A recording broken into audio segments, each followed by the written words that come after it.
She's my ride or die, baby. She's my cool, she's my crazy, she's my laid back in the front seat. Welcome to OT Tricks and Tips for Kids, where we're taking OT to the next level. My name is Katina Lottis.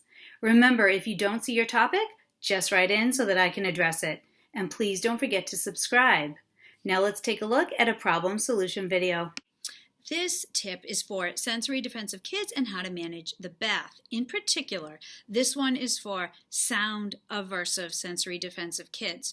So a really easy trick to try to incorporate if you have a very sound defensive child is to simply use earplugs during bath time. Earplugs will certainly reduce echoey sounds and the fear of noise. So if you can dampen down the sound, that can be very, very useful.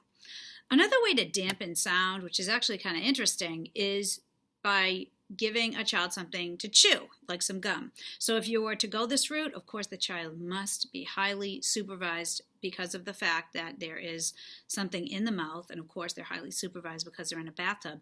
But chewing can dampen sound. So it's a very interesting strategy for noise defensive kids. So try some earplugs, try maybe a stick of gum or something else that they could chew on that would be appropriate and safe, and see if those things work for your noise defensive child in the bathtub. Boots, likes to slow dance to some old school. She take a full moon